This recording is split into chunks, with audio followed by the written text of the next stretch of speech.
Thank you everyone for being here today. So today's training is with the Effi Training Institute, and it is titled Transgender and Non-Binary Basics, and it's hosted by Whitman-Walker.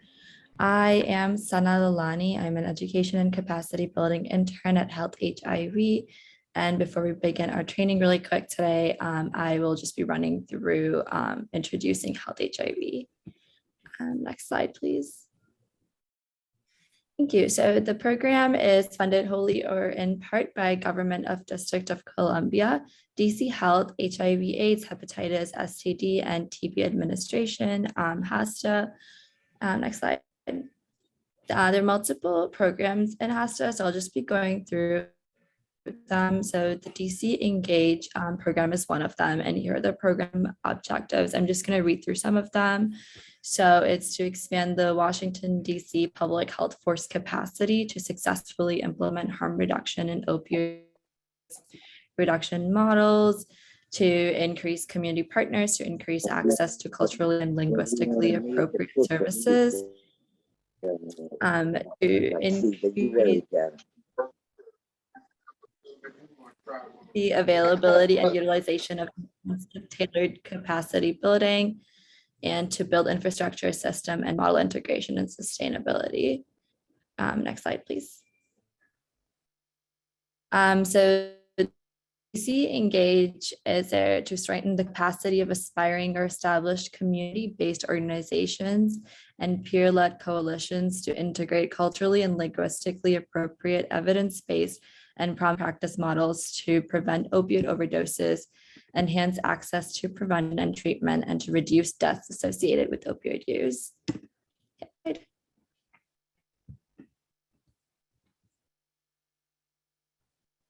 Okay, and then there's also the Effi Training Institute, and there are multiple components. So they individual consultation, group level training, e-learning modules, webinars, resources, podcasts, boot camps, community forums, health and wellness fairs.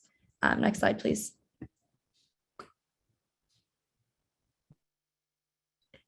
And then there is the Opioid Learning Institute, which provides e-learning for healthcare professionals on effective opioid practices, offers online self-paced curriculum resources. It features 25 free accredited e-learning courses, case reviews, and webinars, and it provides clinical decision support skills to immediately apply to practice.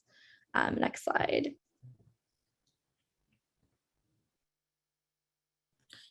Okay, so these are the four core capabilities of Health HIV, which is education and training, capacity building, health service, research and evaluation, and advocacy. So diverse staff of professionals with HIV, HCV, and LGBTQIA+, and substance use prevention, care, behavioral health, and cultural competence, harm reduction, and more, particularly work within underserved communities. And there are numerous strategic partnerships with national and local organizations, nonprofit, clinical, behavioral, social service, political, and technological.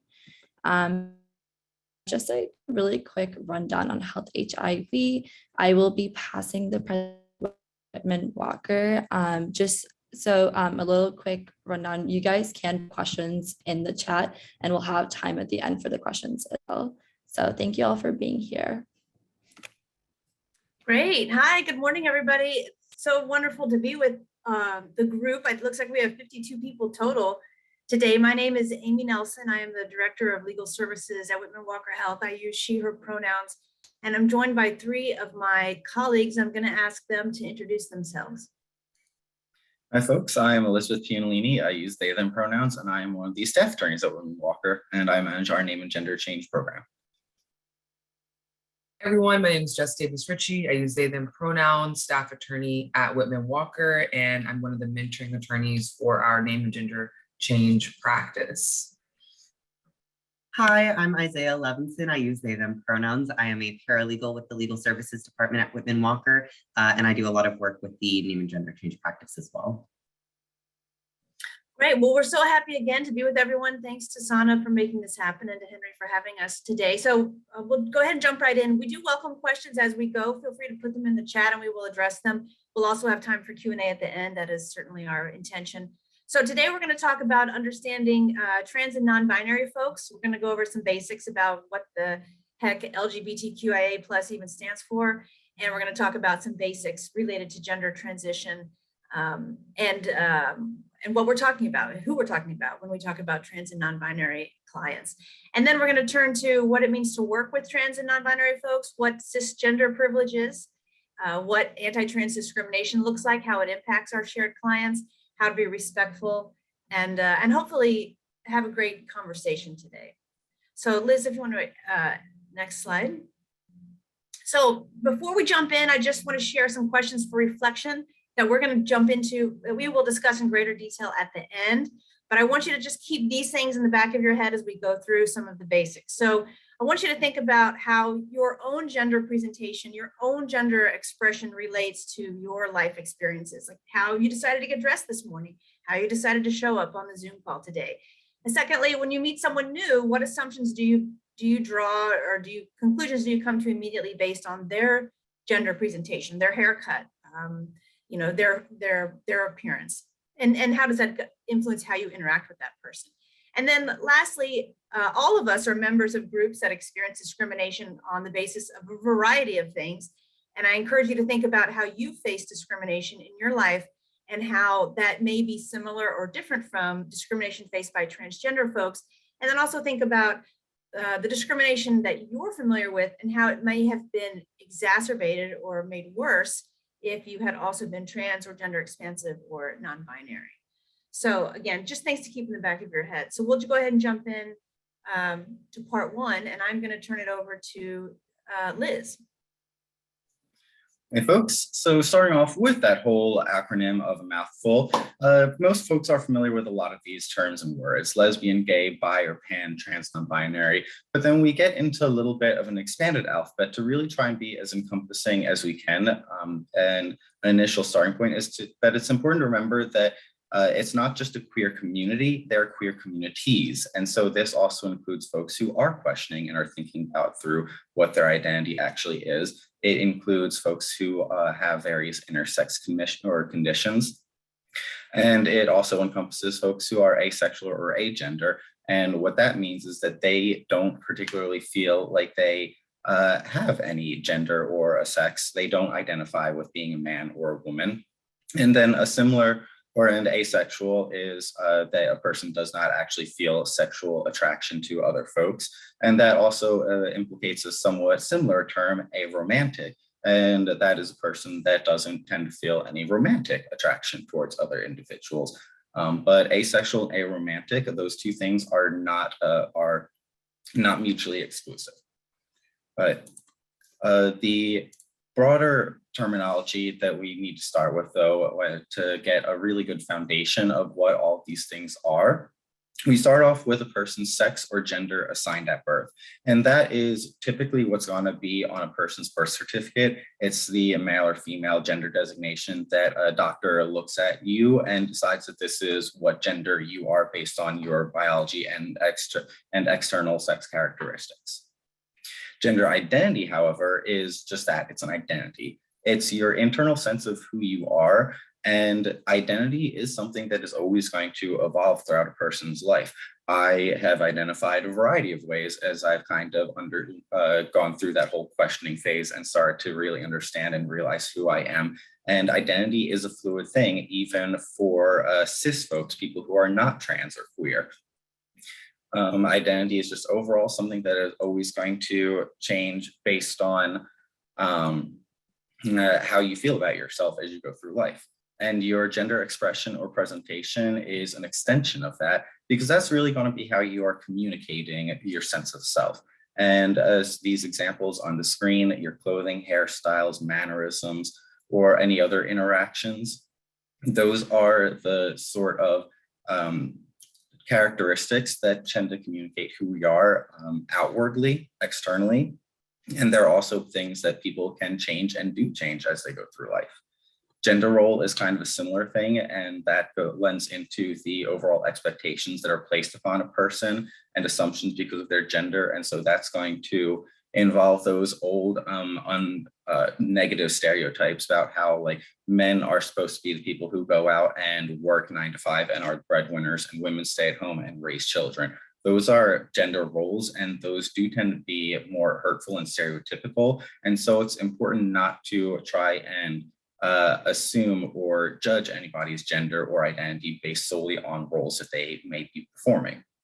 The last one, sexual orientation, is we're all familiar with it. It's your emotional, physical, or romantic attraction to other folks.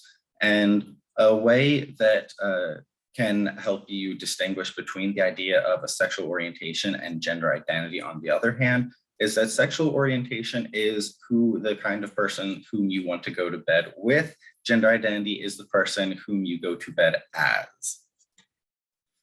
But those two are very different, and it's important to not conflate them. They are separate and they are not dependent on one another. A cis person can be queer and a queer person can be cis.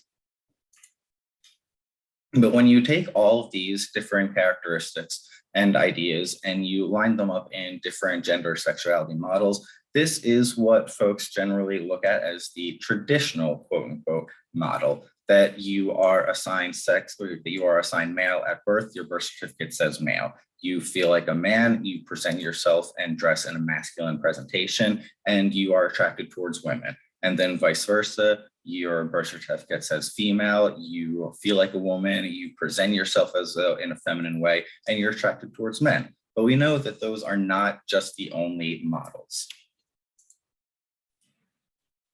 Okay, getting into the second portion of our entry level terminology, we referred to, or I'm sorry, a transgender person is someone who knows within themselves, it is their belief, it is their identity, that their gender identity, how they identify, is different from the sex they were assigned at birth.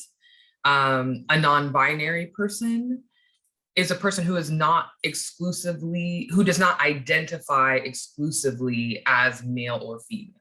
So when Liz just showed that those basic circles of cisgender hetero, so it's not just that someone it's not just that someone then chooses or identifies as if they were born assigned male at birth, that then they identify as a woman. There is a broad spectrum in between, and we'll get to a little bit more of that. But non-binary is really someone who does not identify exclusively as male or female. That can mean no gender, that can be a gender other than male or female, or more than one gender.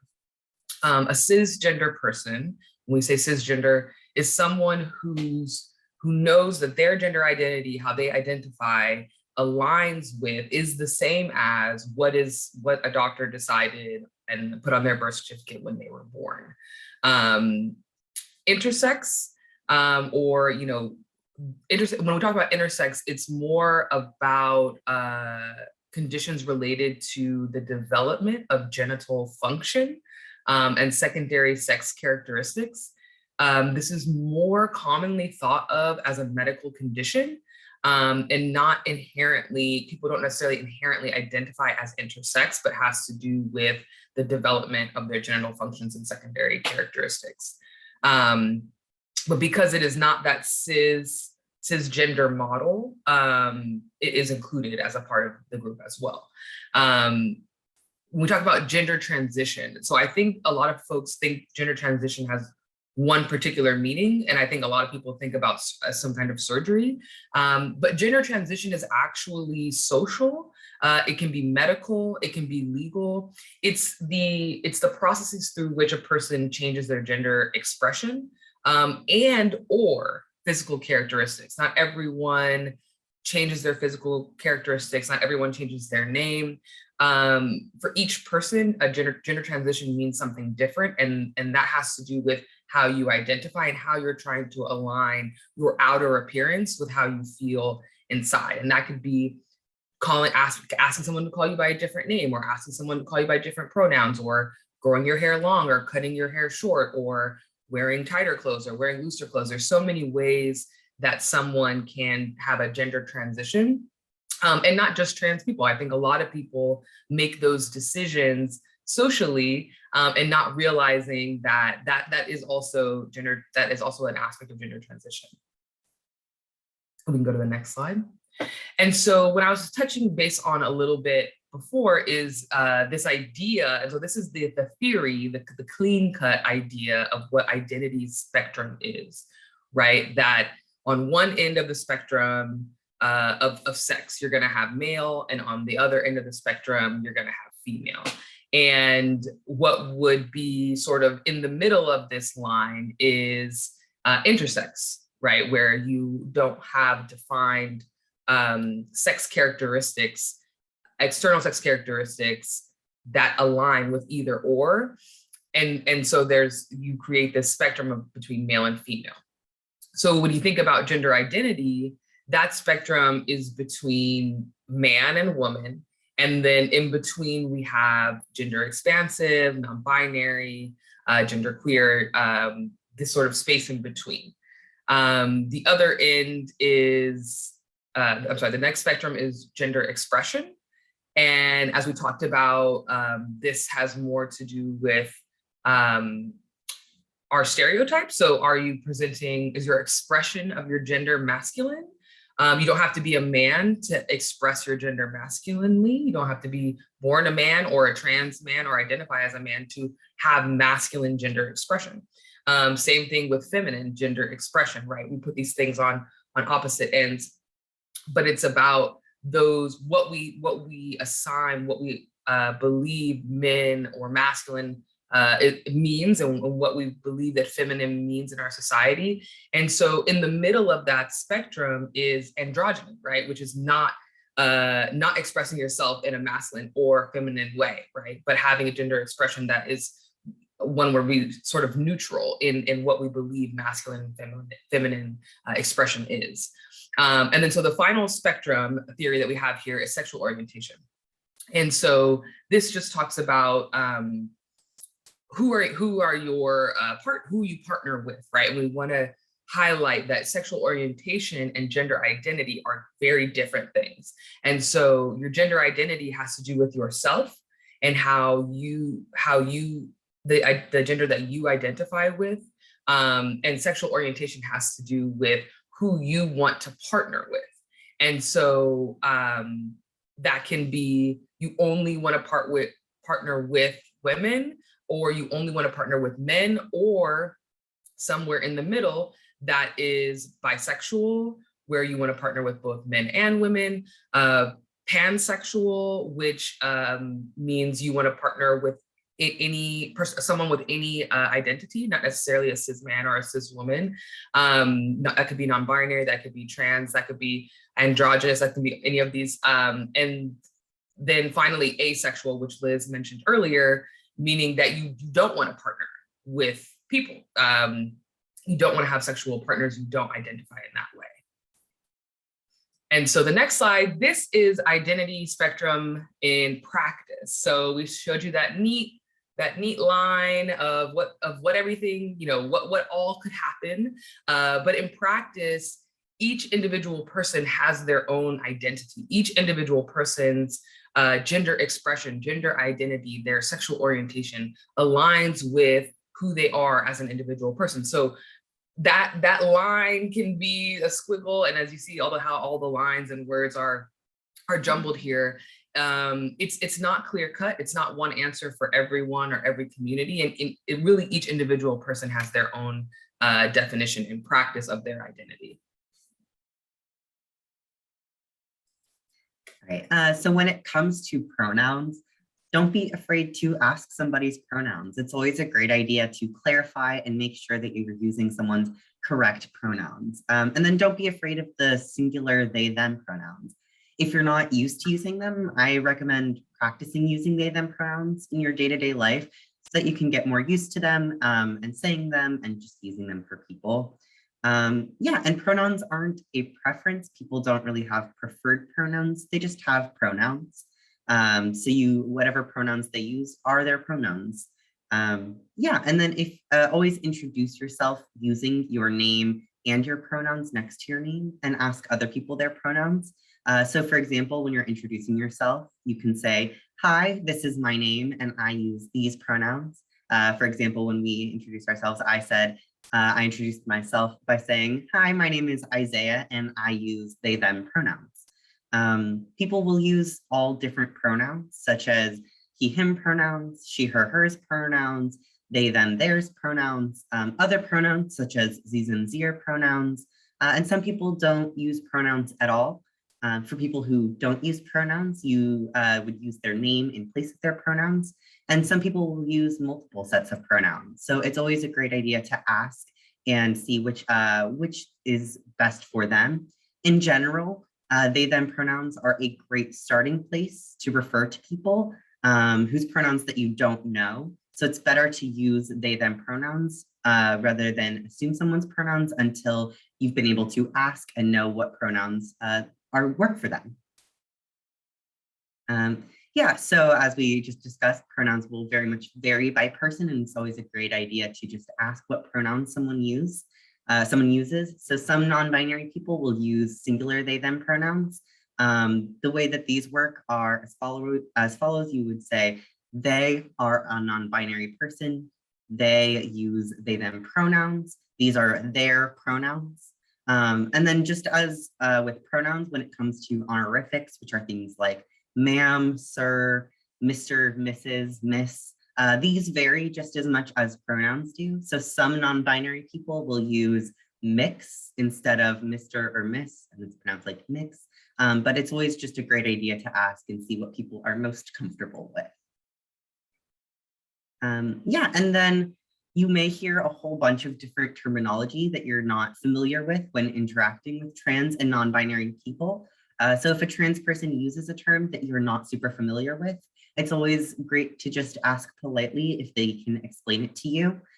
So some common terms that may come up are gender transition, which just spoke on a bit earlier, which are the processes by which people change their social, legal identities, possibly their bodies, to better and best aligned with their gender identity. And then there is gender assigned at birth. So AFAB stands for assigned female at birth. And these are people who on their birth certificate, when they were born, they were assigned female. And then AMAB, which is assigned male at birth, people who at birth were assigned male. And then dead name is another common term that some people will use to refer to their pre-transition name. They will also use maybe birth name or previous name. Yeah, and then when it comes to other terms, just remember that transgender and trans are adjectives. They're not nouns or verbs. As we like to say, people aren't transgenders and nobody goes around transgendering. It's just an adjective. So the best way to use it would be a transgender person or people, a transgender man or woman, trans people or person, trans man or trans woman. And then other terms that we had spoke on, like non-binary or genderqueer, or two-spirit, which is typically used by Indigenous people. But generally speaking, the best term to use for a person is the one that that person prefers. So now that we know a bunch of terminology that we do want to be using when working with these communities, here's a whole bunch of terminology that we want to be staying away from. Now, a lot of it has some very negative connotations. It's been very charged throughout the years. So words like tranny or transvestite, those are very old. Or one is just plain an insult, a slur. The other is a very old way of thinking about gender identity and expression. Things like cross-dresser, it carries sexualized connotation. Something like drag queen or the other drag king you might occasionally hear. It's not going to be about a person's identity. That is a performative role that somebody takes on. A drag queen or a drag king is a performer. It is like a profession, but it is not actually their identity insofar as it relates to a gender identity.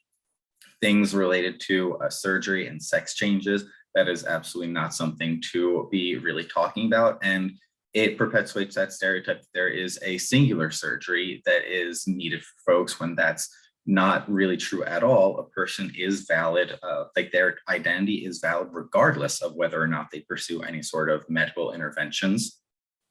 Words like transsexual or homosexual, those words have very clinical histories and they're and they have been used to suggest that there are, like, as it says, mental health issues or deviance in folks.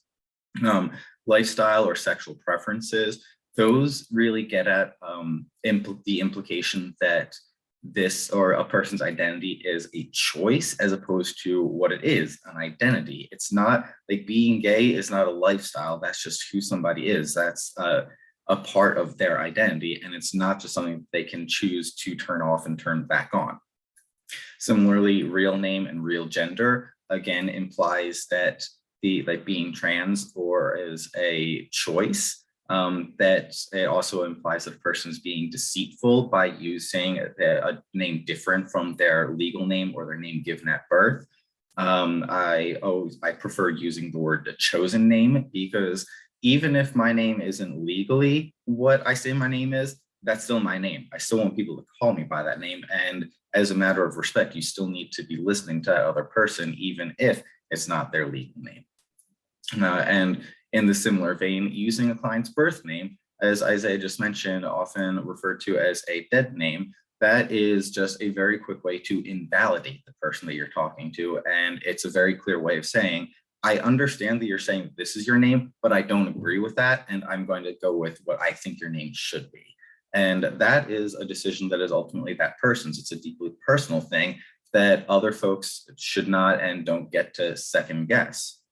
Now, the asterisks that we have on some of these words, like transvestite, also cross-dresser or transsexual and homosexual, that's an important thing to consider, though, when you're working with folks who do not speak English or who might come from other countries. In Latin American countries in particular, those are words that you will still see very common. Transvestido is a very common way that some of our clients, like our Latin American clients, will describe themselves.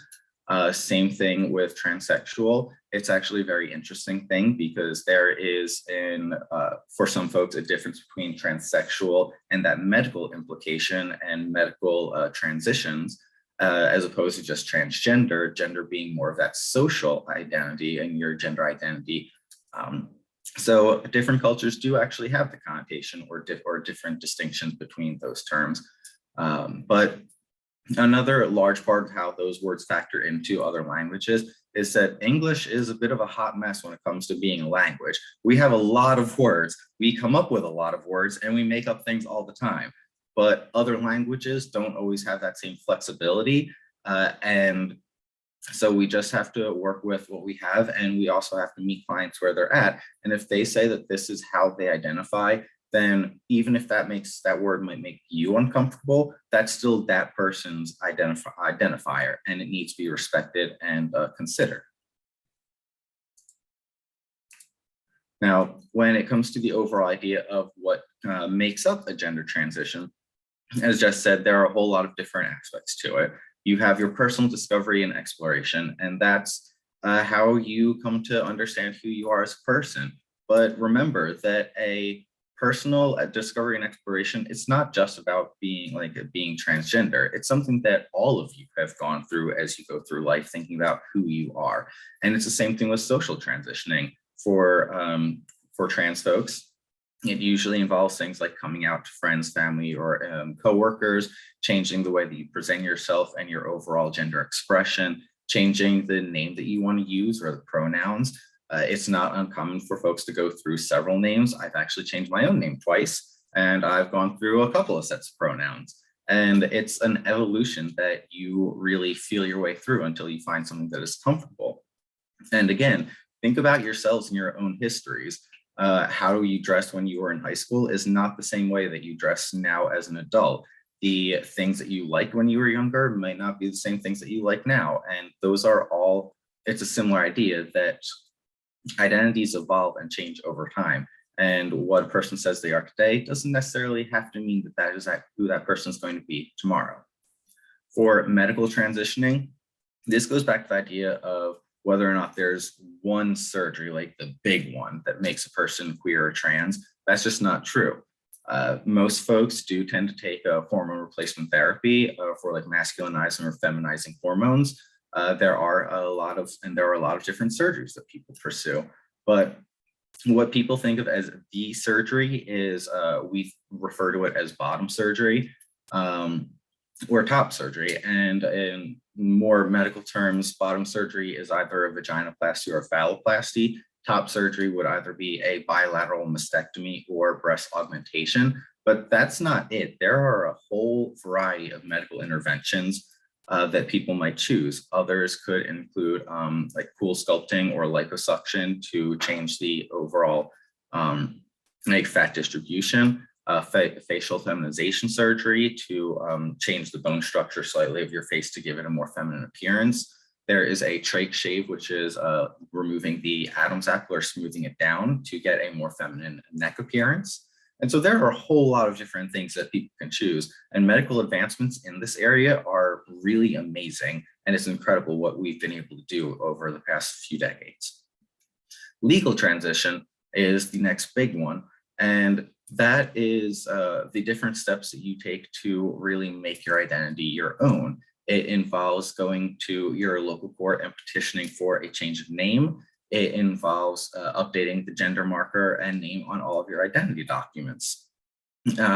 And those individual processes differ depending on what you're actually trying to do. Changing your name is one process. Updating your identity documents are all separate processes, one for each one, like driver's license versus passport. But those are all different things. All of these things together are just different buckets that make up one person's overall journey.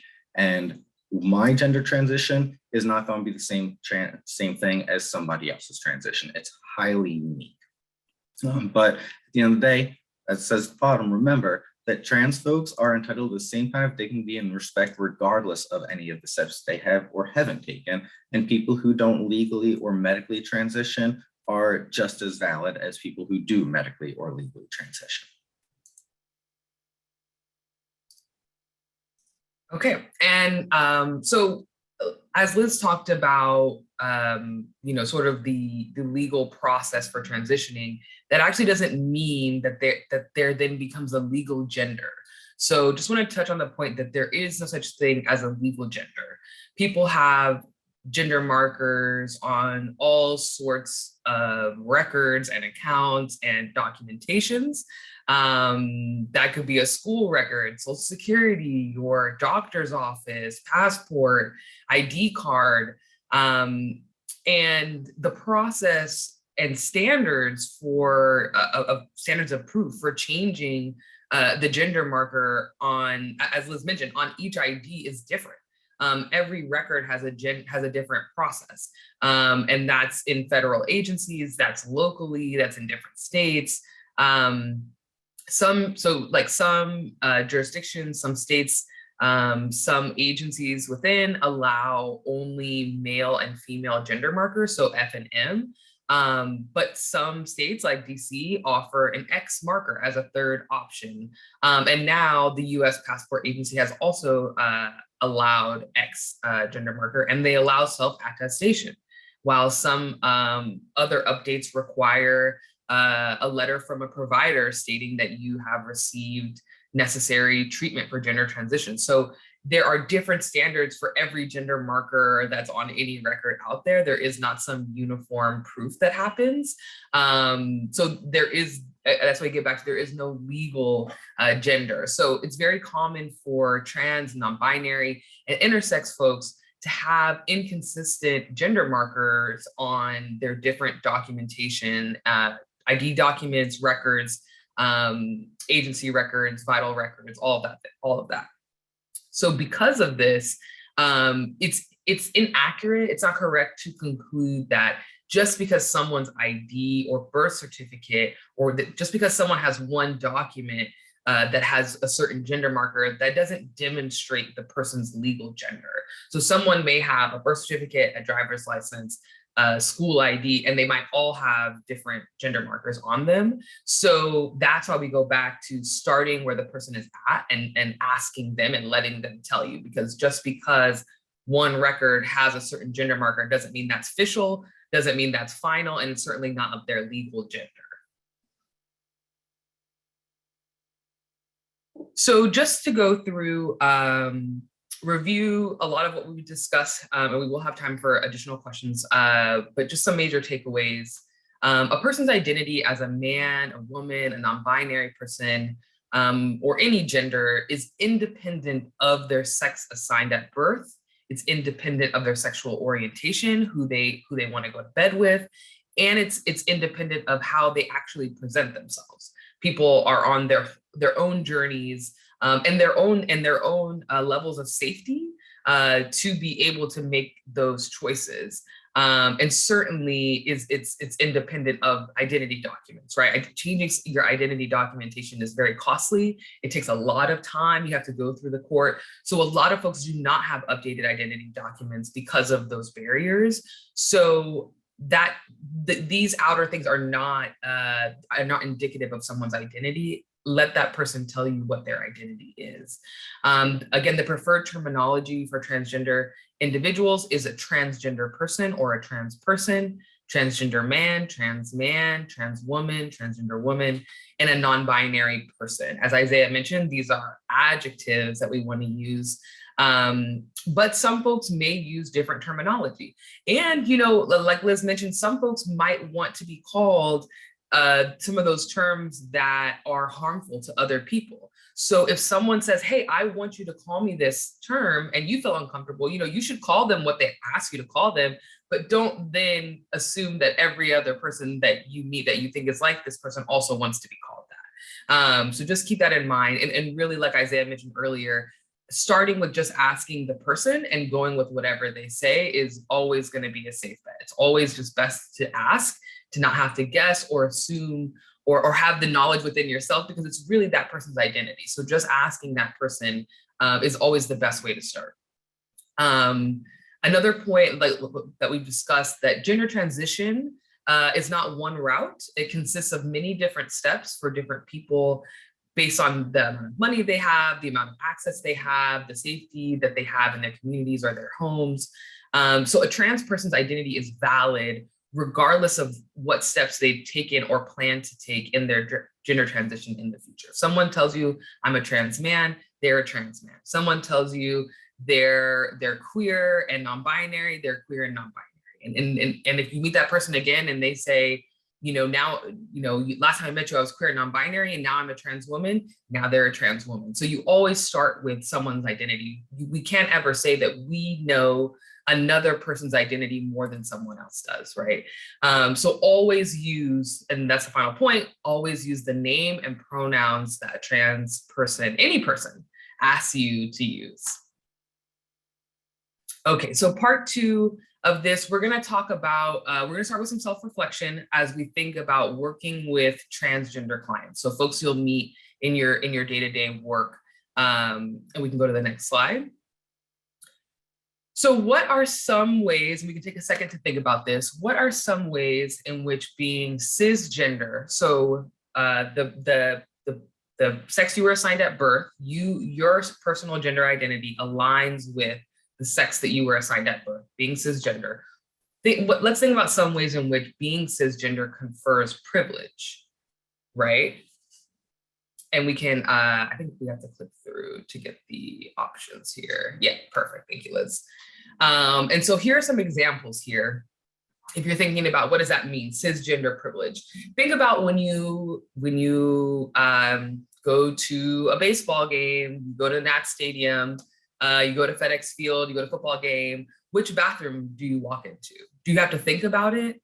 Do you have to think about someone calling you out because they don't think that you're supposed to be in that bathroom based on your appearance? So this is a list of different things where the privilege comes because you don't have to think about it. You don't have a fear of your safety. I mean, safety is on the list, but even about your pronouns. Do people come up to you and call you pronouns that you don't identify with? Is that something that happens to you normally? Is your family accepting of your alignment, of your sex assigned at birth and your gender identity? So these are all areas in which trans people, non-binary people, intersex people experience harm, experience discrimination. And if you think about just going to the grocery store, just going to a bar and you have to show your ID and maybe you don't have the money to update, or maybe you have an X gender marker and somebody's like, what the heck is that? You know, we hear over and over again that in just the basic interactions in life, that trans, gender non-conforming, gender expansive, queer people experience harm in literally in medical care, in going to the doctor and the doctor saying, I don't know how to treat someone like you because you're trans and I've never met a trans person before, where we have clients who are actually educating their medical providers on how to care for them.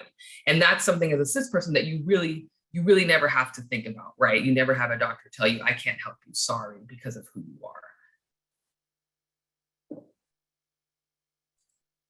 So taking what Jess has just talked about in terms of those experiences, we see that systemically as well. We know that people face extraordinary discrimination in these forms when compared against their cis counterparts.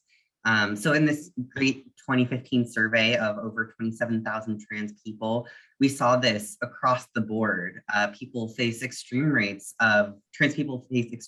of unemployment, poverty, sexual assault, rates of suicide attempts or suicide. And just systemically, we see this for so many trans people. Yeah. And then in DC, if you're thinking about how many people are trans, on the next slide, there are quite a few trans identified people in the US adult population, about 0.58%, which is 1.95 million people. DC is actually the queerest city in the country. So we are home to the largest concentration of trans people in the United States. And historically, trans people weren't included in various survey techniques to figure out the populations of trans people. And since then, since trans people have started to be included in these surveys, which trans people are included and the questions which seek to include those trans people have varied, dependent on identity, transition-related treatment, and various other things. So figuring out the particular exact population of trans people, those methods have varied over time. So it's harder to get an exact percentage. But its research methodology has become more inclusive over time. Now, bringing this all together for respectfully interacting and with trans and queer folks and how to have cultural humility, starting off with a big point that we've really been hammering in is that never make assumptions. Don't guess about things when you can just ask them ask somebody about it. And one really good thing to keep in mind with the reason not to assume is that not all trans people are going to be publicly out. A person might be expressing their identity differently in different spheres. A person might be comfortable expressing their gender identity when they are with their friends or family, but they're not ready to do that in public or when they are at their job, for instance. So one way to make things more or friendlier for queer folks is to always introduce yourself using your name and pronouns, like we do at the beginning of our trainings, or whenever we introduce ourselves on other meetings or get-togethers on Zoom. We tend to go through these and list our name and our pronouns to try and create that inclusive environment. It also helps your own clients feel more comfortable with sharing their own identity and being more open about who they are with you. So asking the client is always going to be the first place that you start, because remember, their person's name and their pronouns, they're not preferred, they're chosen. They are not just preferences, they're not an option. You have to use what the name that a person gives you. And it doesn't matter, like, if that person has legally changed their name. Like, you don't need to know if I've legally changed my name to Elizabeth, but I'm saying that my name is Elizabeth and that's my name. So it's not just something that you can decide to use or not. And this goes beyond just working with that person. It is also involves when you're just talking about that person, or say you have a trans client you still need to be making sure that you're using their proper name and their proper pronouns when you're talking about that person's case with your coworkers.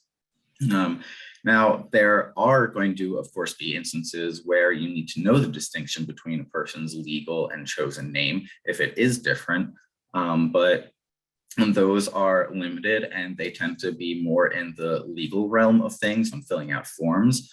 Remember that for gender, there is no such thing as a legal gender, but ultimately, this is all about treating people according to what they say about themselves, treating them according to their own self-identified gender, referring to them with terminology that makes sense and feels comfortable for them, regardless of how you feel about the terminology. Because again, this all goes back to the person and not to how you feel about these things.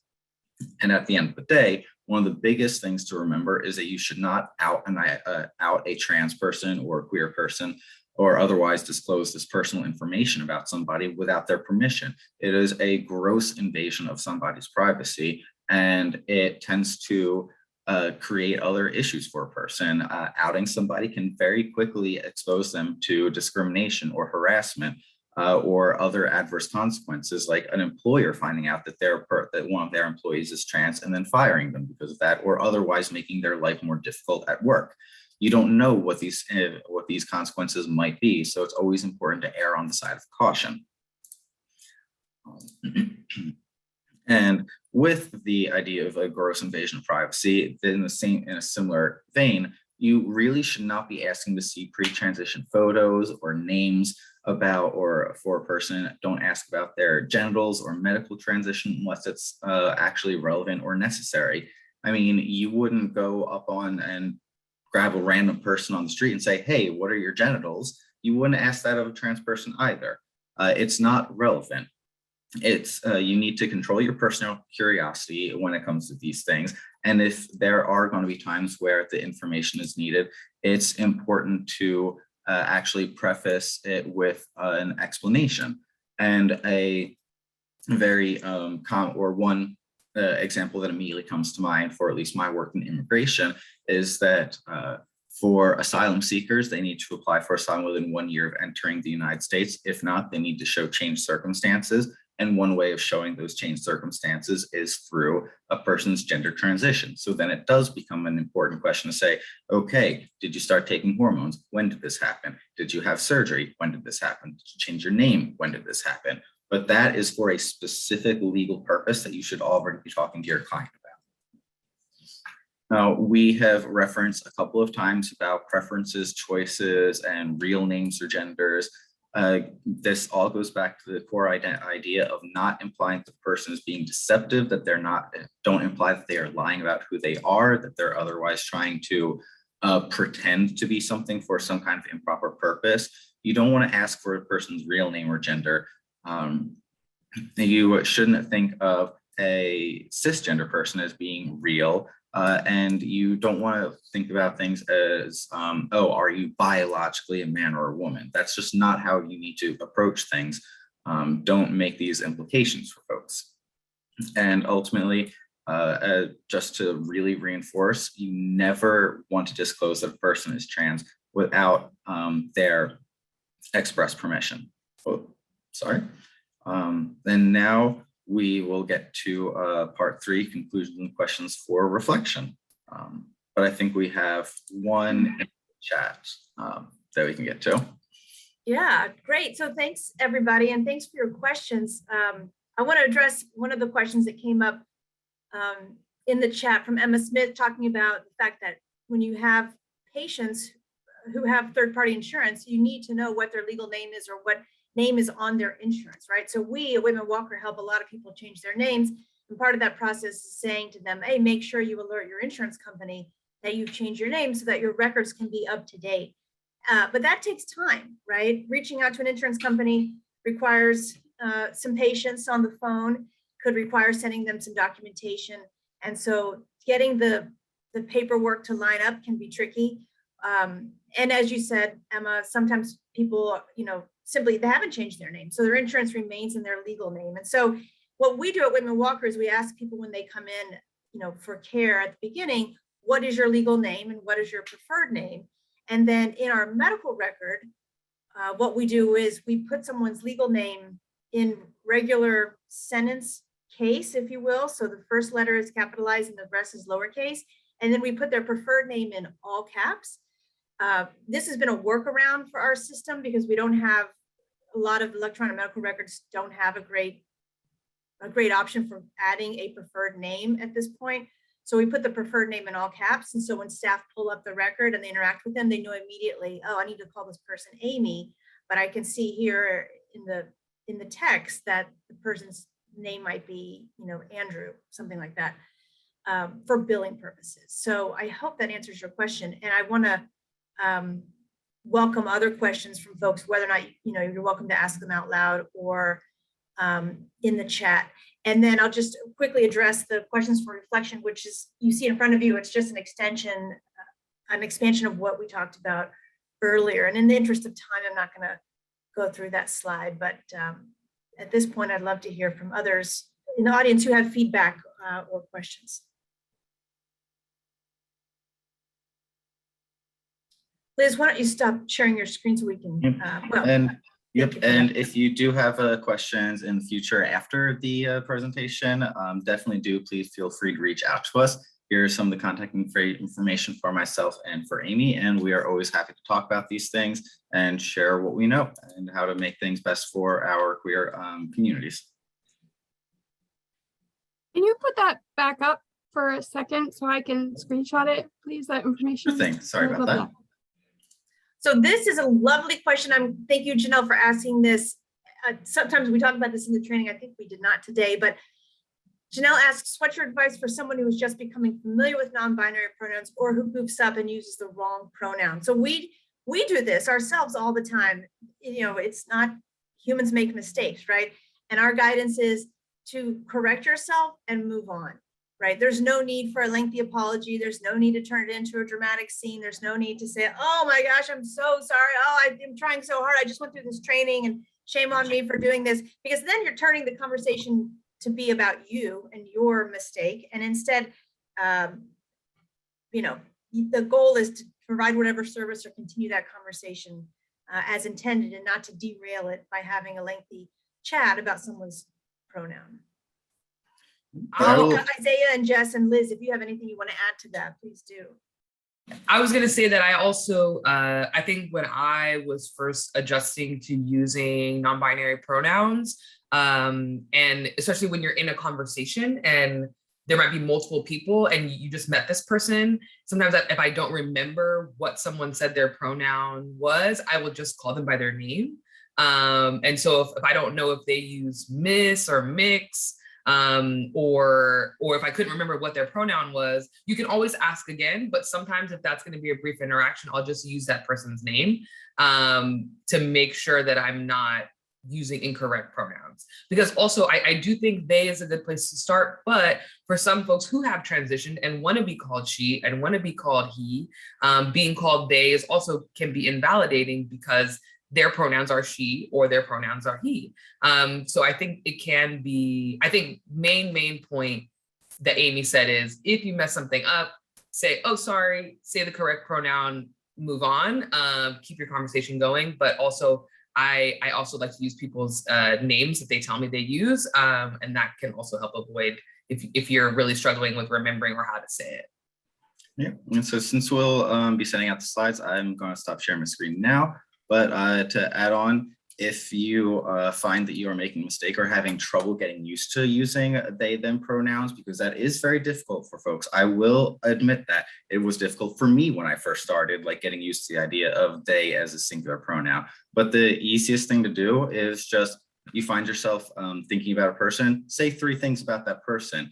Their name is Liz, they are an attorney, they work at Whitman-Walker, or I met them at this training. So just say sentences, talk about that person out loud to yourself to really try and reinforce that person's pronouns. And that is the easiest way, in my opinion, to get used to the idea of they as a singular pronoun and reinforce yourself that they is this person's pronoun.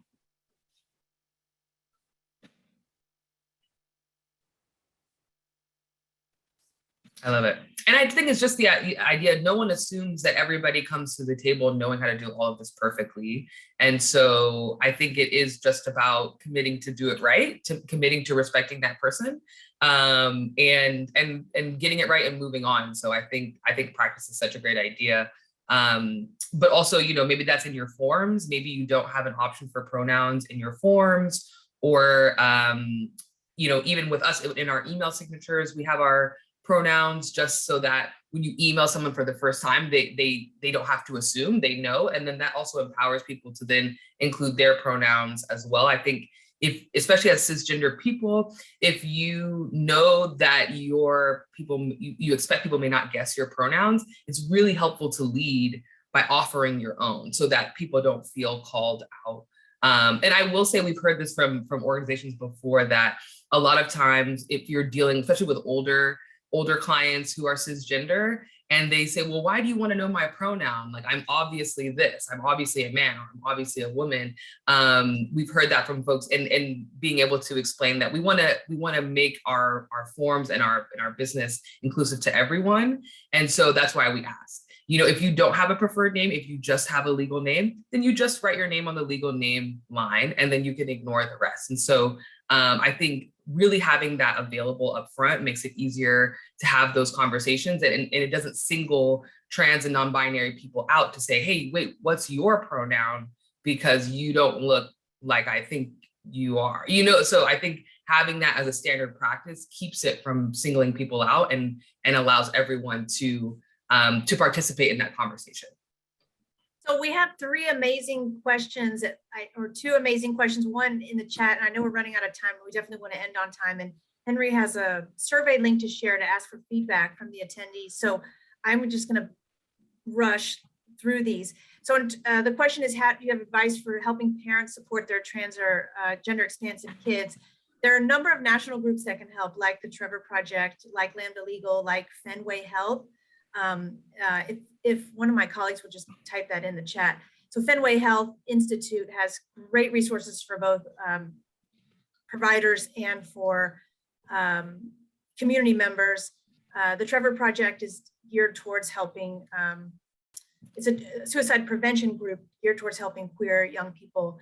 And then Lambda Legal would also be a good place to look for more resources. And then Mercedes asks, how do I help a Latinx client deal with rejection from friends now that she has completed her transition to female? I would say trying to connect her to resources, right, where she can find community support. There are a number of amazing trans Latinx groups here in the city, different coalitions of people who have formed incredibly strong communities, and connecting to those would be the first step. And you can reach out to me or Liz, and we can talk to you more about that. I think that's it. I'll turn it over to Henry. Thank you so much, everyone. Cool. Well, thank you, everyone, for joining and participating. We do have a survey, and I'll drop it in the chat. It should take about 2 minutes max. And if everyone could take that time to just fill it out, it's really helpful so that we can improve these trainings. And you can also give feedback about topics that you may want to learn more about. And so this is just a great way to keep improving. And so, yeah, thank you everyone for coming and joining and asking such great questions. And then obviously, thank you, Whitman-Walker. This has been so informative, I think, for everyone here, and especially myself as well. So I just really appreciate all your time and energy that you put into this, and for the great work that you all do. So thank you so much. Of course. Thank you all so much for having us and welcome us here. I'd also like to plug Whitman-Walker's peer support groups. We have a whole bunch that are available and that could be pretty helpful for a couple of the questions that we just had. For youth and minors, we have one that's called Families in Transition that is actually specific for parents, guardians, or caregivers of queer youth. That it's an educational workshop to talk through what it means to support children through transitioning. And then we do also have peer support groups for LGBTQ asylum seekers and other newcomers to the United States. That is a trauma-informed group specifically for those folks. So there are a whole lot of options available. So hopefully folks can find something that fits and feels right for them to find the support that they need. Awesome. Great. Well, again, thank you. I think we can wrap it up then, and just really appreciate your time. So thank you so much. Thanks, everyone. Have a great day. Thanks, everyone.